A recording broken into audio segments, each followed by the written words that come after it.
Hi friends, நான் இந்த வீடியோவில் உங்கள் கூட ஷேர் பண்ணிட்டு இருக்கிறது லாஸ்ட் வீக் டின்னரில் சப்பாத்திக்காக செஞ்ச ஒரு சூப்பரான ரெசிபி தாங்க. காலிஃப்ளவர் சேர்த்து செய்கிற இந்த ரெசிபி பார்த்திங்கன்னா நல்ல சப்பாத்திக்குன்னு இல்லைங்க, ஒயிட் புலாவ், கீ ரைஸ் இதுக்கெல்லாம் கூட இந்த கிரேவி ரொம்பவுமே சூப்பராக இருக்கும். இதுக்காக ஒரு முழு காலிஃப்ளவர் எடுத்துருக்கிறேன். அது இந்த மாதிரி லீவ்ஸாக கட் பண்ணி எடுத்துக்கலாம். ஒரு பாத்திரத்தில் நல்லா 1 லிட்டர் அளவுக்கு தண்ணி சேர்த்து நம்ம ஒரு 1/4 ஸ்பூன் மஞ்சத்தூள், ஒரு 1/2 ஸ்பூன் உப்பு சேர்த்து நல்லா கொதிக்க விடலாம். தண்ணி நல்லா கொதிச்சதுக்கப்புறமா பார்த்திங்கன்னா நம்ம எடுத்து வச்சுருக்கிற அந்த காலிஃப்ளவர் அதோடு சேர்த்து நல்லா கலந்து ஒரு 10 நிமிஷம் அந்த சூட்லேயே மூடி வைக்கலாங்க.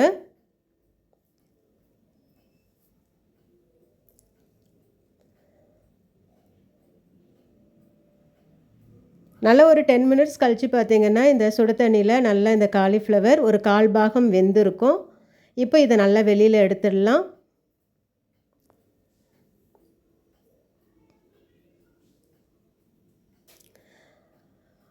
அடுத்து ஒரு பேனில் பார்த்திங்கன்னா ஒரு 1.5 ஸ்பூன் எண்ணெய் சேர்த்து நல்ல பெரிய வெங்காயம் 2, ஒரு தக்காளி, 2 பச்சை மிளகாவை ரேண்டமாக கட் பண்ணி நல்லா வதக்கி எடுக்கலாம்.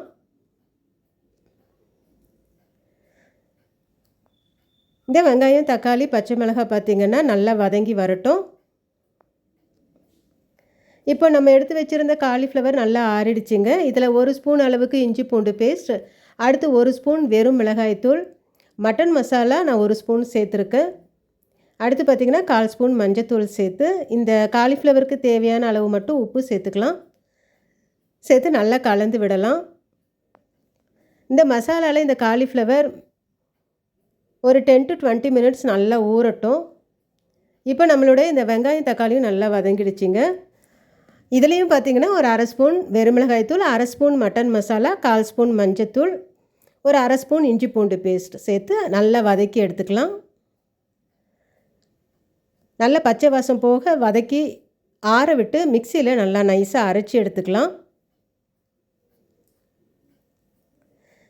இப்போ காலிஃப்ளவரும் பார்த்திங்கன்னா நல்லா ஒரு 20 மினிட்ஸ் ஊறி இருக்குங்க.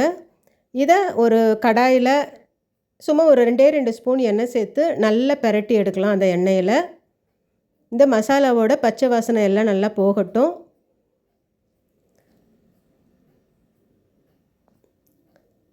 அடுத்து பார்த்திங்கன்னா ஒரு குக்கர் வச்சுருக்கேங்க. இதில் 2 ஸ்பூன் எண்ணெய் சேர்த்து ஒரு துண்டு பட்டை, ஒரு 2 லவங்கம், 2 ஏலக்காய், பிரிஞ்சி இலை சேர்த்து நல்லா பொரிஞ்சதுக்கப்புறம் நம்ம அரைச்சி எடுத்து வச்சுருக்கிற அந்த வெங்காயம், தக்காளி, மசாலா விழுதை இதில் சேர்த்துக்கலாம். சேர்த்து நல்லா எண்ணெய் பிரிஞ்சு வதங்கி வரட்டும். அடுத்து நம்ம வதக்கி எடுத்து வச்சுருக்கிற இந்த காலிஃப்ளவரை இதோடு சேர்த்துக்கலாங்க. இந்த மாதிரி செய்கிறதுனால இந்த காலிஃப்ளவர்லேயும் அந்த மசாலா பார்த்திங்கன்னா நல்லா பிளெண்ட் ஆகி இருக்கும். இந்த கிரேவியோட டேஸ்ட்டும் ரொம்ப நல்லா இருக்குங்க. இப்போ இந்த கிரேவிக்கு தேவையான அளவு தண்ணி சேர்த்து நம்ம ஒரு தட்டு போட்டு மூடி வைக்கலாம். ஒரு 3 பத்தை தேங்காயில் ஒரு 4 முந்திரி சேர்த்து நைஸாக அரைச்சி எடுத்துக்கலாங்க. இப்போ இந்த கிரேவி நல்லா கொதித்து வந்திருக்கு.